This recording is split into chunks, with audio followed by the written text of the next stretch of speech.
And I know you are an advocate for Black businesses as well. Oh, yes. And we also, I know we've eaten a few places this last couple of weeks. We've eaten at an Asian restaurants, Yes. we've eaten at Hispanic restaurants, we've eaten at Black owned restaurants. businesses. So it's not only Black dollars, but Right. it is, we are talking about Black and brown dollars and keeping them in our Minority community. owned. Minority owned, and how we can keep them in our community and how we can support these in this really tough time of COVID-19. Exactly. A lot of our businesses, especially Black and brown businesses, are struggling to stay afloat and to pay the bills. And in order for us in Arizona to be a part of the Black and brown recycled dollar, we need to go out and find those places. Yes, and they are there. They are there. They are there, people. They are there. They're just not readily available as if you were in LA, or if you're in Chicago, or if you're in Atlanta, or if you're in New York. You know, you can throw a stone and hit a Black or brown business, right? Here they're spread out. Here they're kind of throughout the spread out, valley. right, throughout the valley. And so we focus our energy on the West Valley this time. We spent a little time researching and kind of getting some word of mouth advertisement. Yes. And so we wanted to highlight 3 businesses today that we feel not only need our support, but deserve our support. Thank you. Deserve our support. And so we wanted to first, and we're going to do each segment each. But the first thing we're going to focus on is Barrio Cafe. Yes, Oh. Big Barrio. So I'm gonna give it to you. Did you want to introduce yourself or say anything more about yourself? Yes, my name is Laila Reid. I am an absolute foodie. I love to eat and experience new things through food. Food is a way for me to look at the world and to experience the world and different cultures and people and how they see and how they create when it comes to food. So we went to Barrio Cafe. It's one of the restaurants that actually is a staple in South Phoenix. Yes, It's it been is. there for a very long time.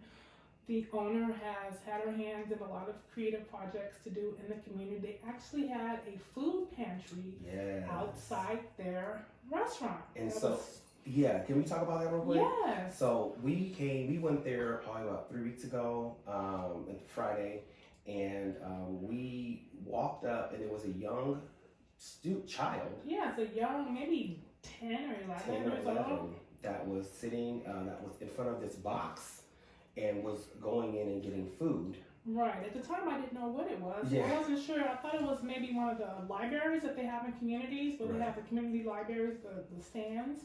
So I sat there for a while, and he smiled at me, and he was taking all the food. He was picking. When I got up close and I actually looked in, it was a food pantry. Wow. And he was enjoying himself, stocking up on the things he wanted and needed. I thought that was an excellent idea. For What the a way to community. serve the community. Yes, and just to think of that and have that thoughtfulness behind her actual establishment, thinking how can I reach out to the community as well as, of course, make my living. So it was a wonderful thing to see, actually. Yes, it's a wonderful thing to see, and he was happy and he had food. He was very happy. And the reason why is because their location is 16th Street, it actually is 16th Street, 2814 North 16th Street. That's Phoenix, Arizona. Cross streets for 16th Street and Thomas. And so people that are listening all over the world, just know that that area is currently under a little sort of a gentrification, as people say. Definitely. It is kind of like has pockets of some of the old neighborhood, which is still kind of I would say dated and has some probably needs to be brought up a little more. And then it has the Barrio Cafe, which seems part of the neighborhood. Definitely a part of the neighborhood. Definitely part of the neighborhood. And then you have other areas where you see a condo or a new apartment or a new high rise. And Things are going on around that area. Around that area. But Right. that area in particular, it does have people of low income, disadvantaged, people that are brown, and that need to be serviced in ways that are different. So being a responsible business owner in that community is so important. It's so important. And I think that is why I was just very appreciative of the idea of trying to do a food pantry for your neighborhood. Exactly. It was just a very thoughtful thing to do, just to even consider it and have it built. It was really adorable. It was stocked with food, and the fact that, young kids, they can come there and they know it's there. Yeah. It was being used. Yeah. So I thought that was one. I was like, I wish I had something in my car to actually put in the pantry to restock it. So. And then one thing I want to point out is the reason why we're talking about Black and brown businesses also is because they do recycle the money into their community.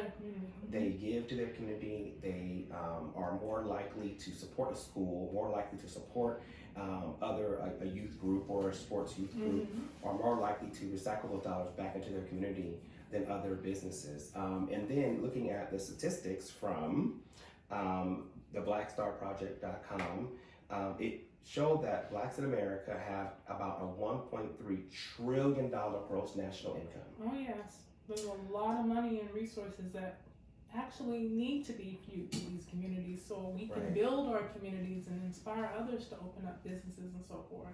Based on the research, they say only 2% of that money, about $26 billion, is recirculated into Black communities. So 2% of the money that we have are recirculated back into our community. And there's a lot of reasons why. I mean, there's a lot of reasons because we spend a lot of money, majority of it on major groups, major stores, major Amazons and the Walmarts and the, you go where you're comfortable, you go where there's more of, you go and you're not seeking out something, and some of it's survival, right? We're trying to just survive and make ends meet. And like you said before, having access, knowing that these establishments are actually in your communities, where they are. So having access to these establishments is very important as well. Yes. So that's another reason I believe it's not as much as it could be. Right, and so when we talk about that, the research also showed that how the dollar circulates in the Black community. So this is something that was quite intriguing. It says for the Asian dollar, it stays in the Asian community for 30 days. For the Jewish dollar, it stays in the community for 20 days. For the white dollar, it stays in the community for 17 days. For the Black community, it stays in the community for 6 hours. I think that also ties into a lot of our history in this country and the things that were afforded us, redlining, a lot of social and economic policies that interfere with us, unfortunately, having the ability to own businesses and getting loans and so forth. So a lot of that ties into it, and then having the belief we can do it, that we're worthy of doing it. And we struggle so much in some of these communities. There's a lot of struggle going on. So and then once we do open a business, are we being supported? Right? Are we supporting ourselves? Are we supporting ourselves? And I think that's an area that we could talk about anecdotally on seeing businesses go up. I mean, you've been in Arizona for 30 years. 30 years now. We've seen Black and brown businesses go up and go down very quickly. Yeah. I mean, the ones that I can say that are long lasting and This White's Cafe. This is White's Cafe. That's one of the staples in the community. Lolo's is another now. one that's been around for about a decade or two, a decade or more, that are staples in our community, right? That people go to and that has been, now mainstreamed into that dollar. But what about the other ones, right? And what I noticed is that when we have opened up Black businesses, whether it is mostly restaurants, or even if we've done Black activities where it's been promoted by Black promoters, stuff like that. I remember one time on the West Side we had Soul Bowl. And we had Soul Bowl, and we had Soul Skate, right? And we had hip hop nights and stuff like that that have really been, and I know you are an advocate for Black businesses as well. Oh yes. And we also I know we've eaten a few places this last couple of weeks. We've eaten at an Asian restaurants, we've eaten at Hispanic restaurants, we've eaten at Black restaurants. So it's not only Black dollars, but we are talking about Black and brown dollars and keeping them in our community. Minority owned, and how we can keep them in our community and how we can support these in this really tough time of COVID-19. Exactly. A lot of our businesses, especially Black and brown businesses, are struggling to stay afloat and to pay the bills. And in order for us in Arizona to be a part of the Black and brown recycled dollar, we need to go out and find those places. Yes, and they are there. They are there. They are there, people.